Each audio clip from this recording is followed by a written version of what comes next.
Hello, my friends. It's Casey Love, Courageous Casey Love. Um, so I've been gone for a few weeks. It's been a little busy. Been doing some NLP training and spending time with family, and actually a whole lot in the last couple weeks of lack of routine or just a little bit everywhere. And I'm realizing more and more how much routine,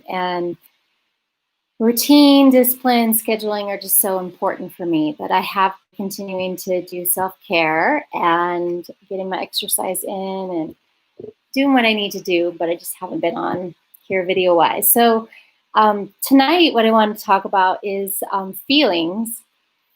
And this, to me, this is a form of self-care and kind of, again, courageous communication for me because yesterday I was at my parents' house and I had a whole lot of feelings and emotions come up, and they kind of caught me off guard. It was triggered by something my daughter said, who's 14, and with a very snarky tone.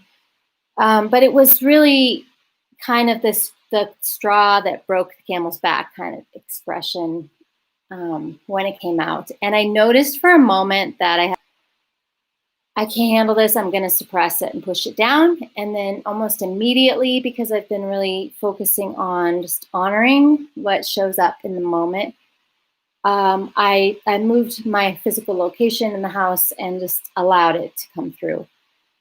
And I'm grateful because my daughter was still trying to talk to me.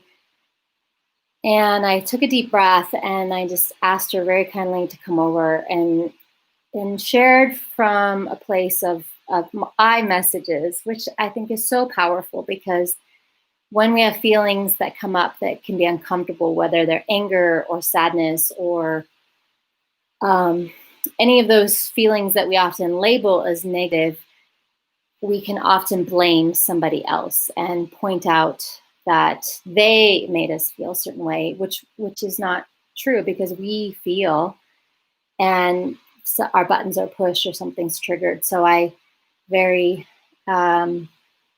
courageously shared my feelings, and I was so grateful to be met with love from her and to be able to express myself and just simply share my overwhelm in that moment and with so many things that have been happening and going on and explain to her in more detail, had to involve driving in rush hour traffic and just, family and my personal stuff and, overwhelm and Friday afternoon, just so many things. And I was met with love. And I'm so grateful that, my daughter met me with love. And I feel like we need more love in the world. We need more love for each other, more courageous conversations and communication and love because life's hard. Life is freaking hard. And, sometimes we don't receive the love that we need.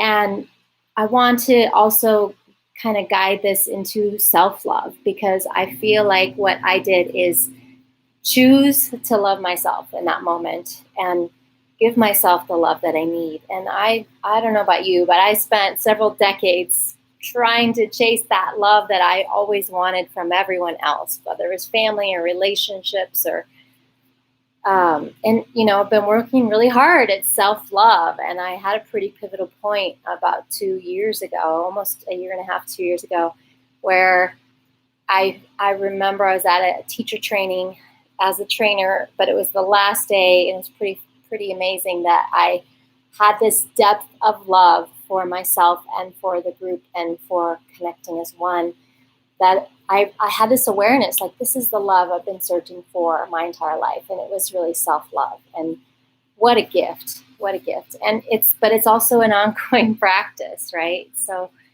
how are you loving yourself is my question tonight. What are you doing to practice self-love? And I don't believe it's something that just happens, it's a practice. Like it's love as a, oh gosh, I want to use the analogy like a verb versus a noun. And I have challenges with grammar, so I might have even gotten that wrong.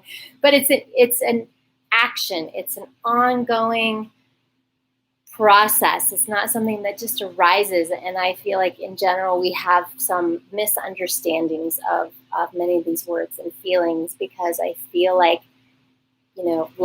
love is an action. It's an action we take towards ourselves and towards others.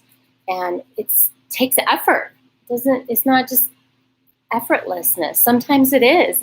And a lot of times it's not. I know for me, love has been an ongoing process for self-love and love with others, because we can love someone and still have a really hard time with the behaviors and the situations that show up. And so being able to practice love, practice compassion, it's really powerful. And I want to share one last thing, and then I'll let it go for the night. But I am loving that I just got my Buddhism paper back, and I shared this on Facebook a night or two ago, that I got an A on my latest paper, which is really cool. And I guess in some ways I have some low expectations, that I won't get A's, that I'll be a B student, which is a rise up from the C student I used to be in my undergrad 25 years ago.